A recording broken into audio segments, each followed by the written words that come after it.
So let's move on to next item, which is item 10D, which is the council discussion and determination and then appointment of a planning commissioner for the one vacated term. So the way in which this will work, we have 5 candidates whom we interviewed earlier today. We don't need motions, but we will need a nomination, which does not need a second, but we will take nominations from the council members. If we have more than one nomination, then we will vote on those, and any nomination that gets 3 votes will automatically stop the process at that point. So with that, and once we have nominations, I think it would be prudent for also anybody who makes a nomination to perhaps advocate or explain why they want to make that nomination. So with that, I'm ready. Go ahead. First of all, I want to thank the applicants that came out tonight for the opening on the Planning Commission.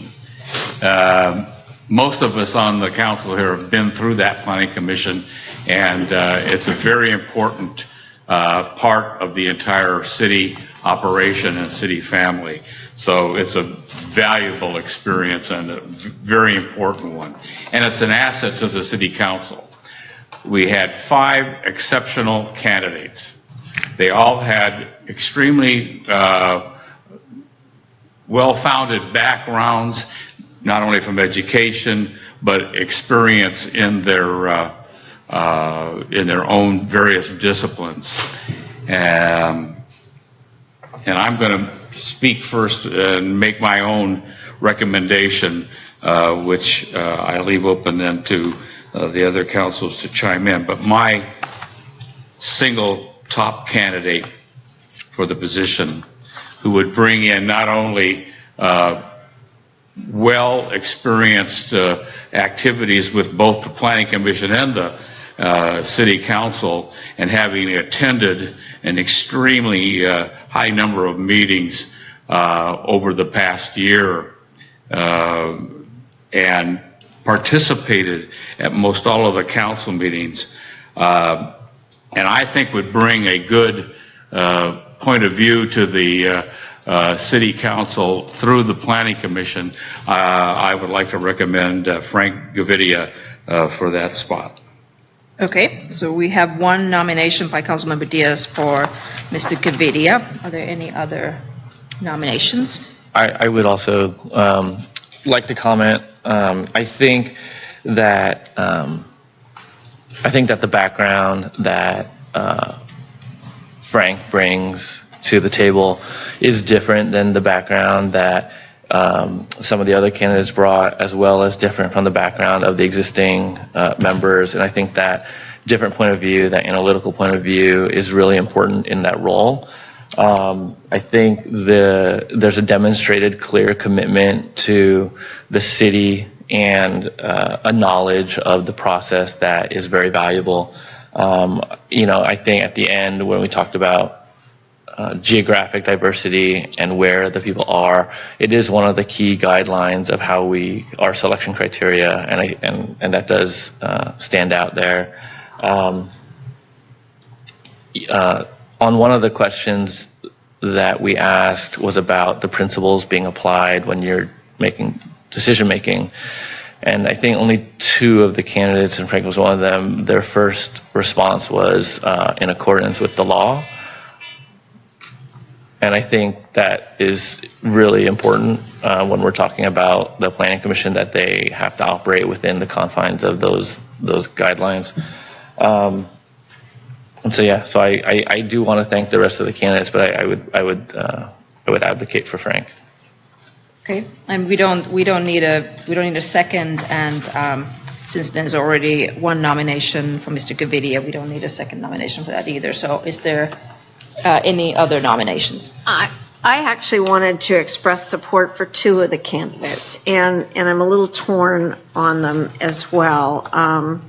And I appreciate the comments that have been made already. I think several of them made really good points throughout their interviews.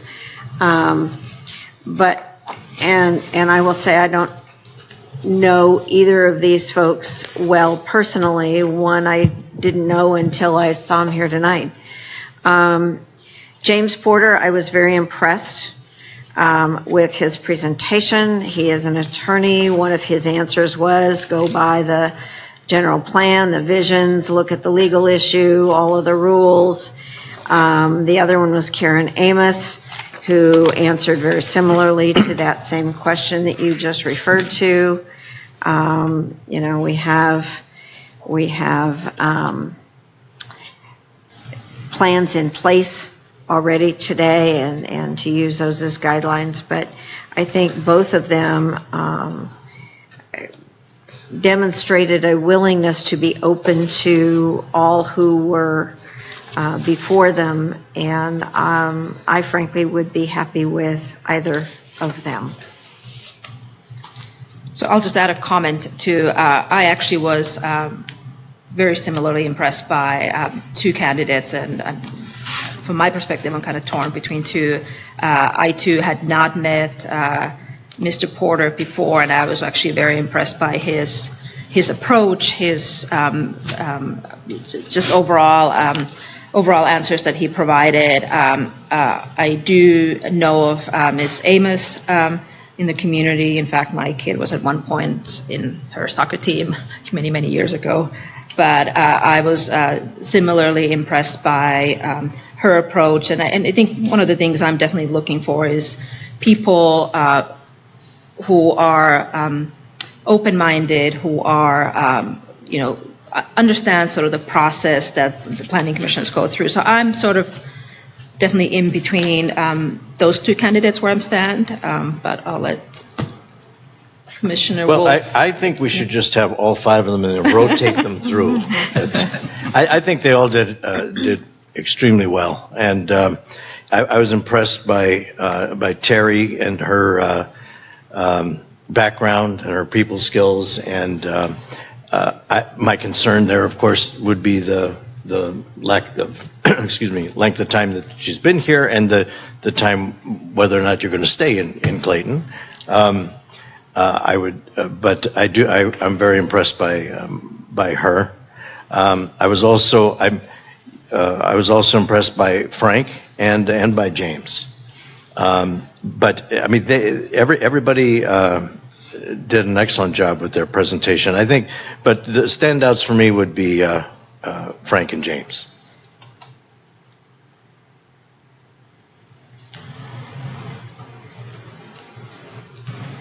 Suddenly got quiet.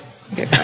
So then, do you have any other nominations that anybody would like to make? I am hearing a little bit of variation among us, I think.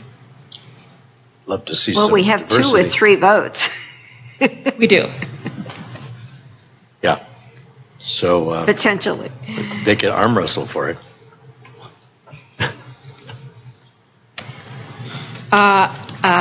You know, between, this is a nice problem to have, I guess, you know, in a sense that we had a lot of good candidates. Between the two candidates, I guess, that have 3 votes, I would certainly advocate for Mr. Porter if it came down to that. Let me ask a question of Marla. We talked about the geographical. Well, Frank lives in the downtown area, and there's a lot of things going to happen in the downtown area. What is the circle that you'd have to recuse yourself from voting? How does that work?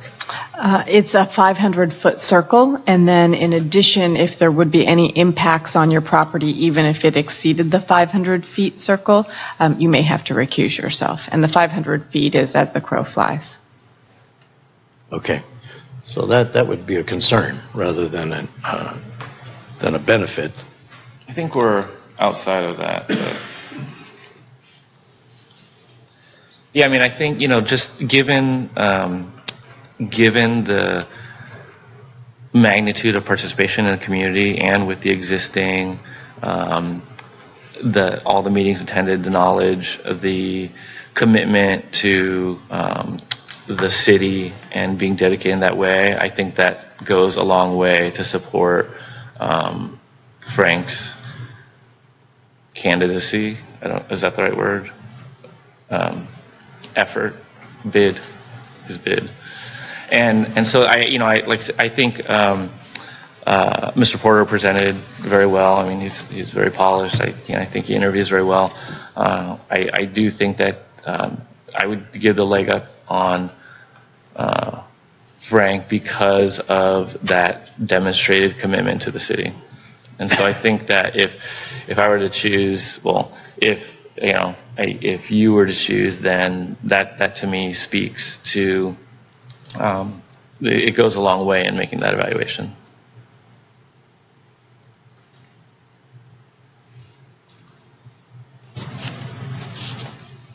Any other conversation, Mayor? The silence is deafening.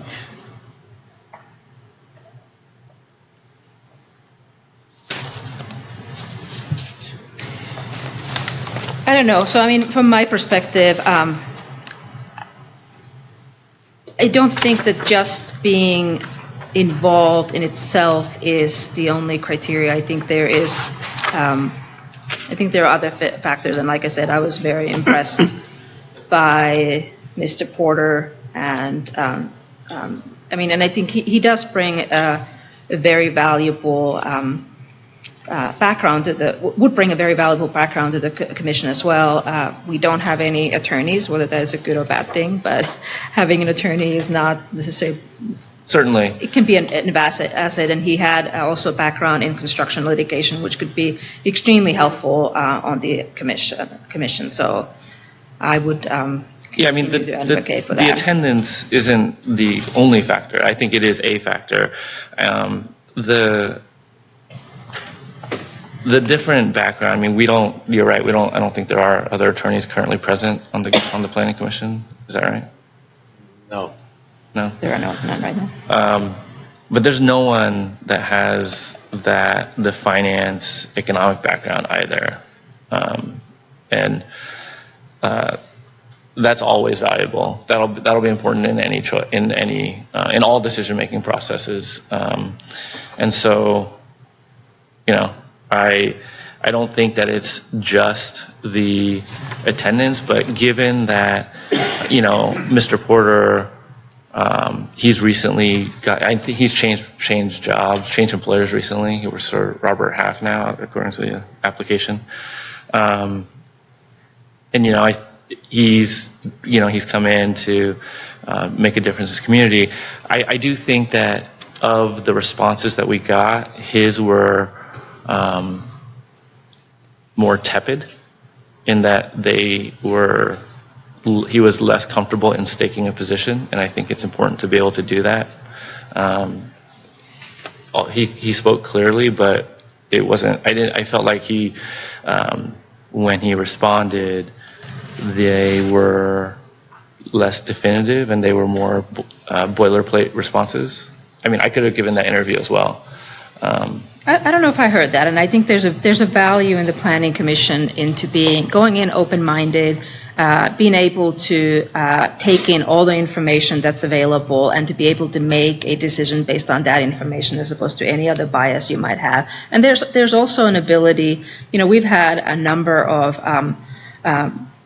contentious issues even at the Planning Commission recently, which have really require quite a bit of diplomacy as well. So, certainly. Anyway, that's my 2 cents. Yeah, and I don't think that that's lacking in any way from the other candidate either. So, I mean, it's not like that aspect is missing or that quality is missing. I think, the fact that we have had disagreement and yet we're still able to be, civil and engage. I mean, it's you see the performance in an environment that has had that potential conflict, and I don't think that it's been exacerbated. I think it's been diffused, and so I think it's a demonstration of those qualities that you're talking about. I think you're more confident of that than I am. Certainly. I agree with Tuya. I think James brings a calmer, perhaps more patient perspective. And certainly the professional background, I think, is helpful as well, in that the Planning Commission isn't as concerned with finance as they are with building things and with that perspective. So, I mean, we may be at an impasse here, but it may be a matter of... What do you think? Carl? My belief is that a valuable part of being on any of these positions is having a connection or ear to the entire community. And based upon recent history, it's my humble opinion that somehow we didn't hear from a growing constituency out there. And I believe that Frank could bring that, open up that channel of communication to help understand the issues that we're ultimately going to face in the next few years. So although I think Mr. Porter has a fine background, even though he went to UCLA, and I think he could offer a good perspective. If he were open, there are positions on the Trails and Landscape Committee that could also use his expertise. So, I mean, so there's not, we're not closing the door. So, And there will be 3 spots in 6 months. pardon me? Or there will be other spots opening up in exactly. just a few months. Exactly. So I think it comes down to you, but I will make the second nomination for Mr. Porter, and I do think that there's an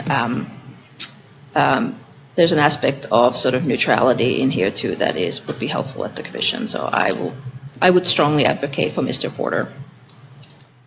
Okay, well, I guess it comes down to me. Having been on the commission and knowing the guys that are there, I think it's going to come down to some blending of synergy, and they are a diverse group, and I think adding either one of these guys would make it more diverse.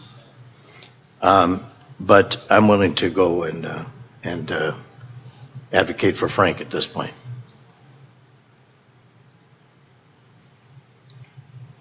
Okay. So if we could, a motion to adopt the resolution appointing, Frank or whoever, that would be in order at this point in time. I'll make a motion. Second. Okay, so we have a motion and a second to nominate Frank Gavidia for Actually, to appoint. to appoint Frank Gavidia to the open remaining Planning Commission term. All those in favor, please say aye. Aye. And all those opposed, say no. I will oppose. So 4-1. Yep. Congratulations. Okay. Sure, go ahead. Now I talk like a Marine. Thank you. I will not let you down. Marines never let anyone down. I hope so. Thank you. Great, thank you.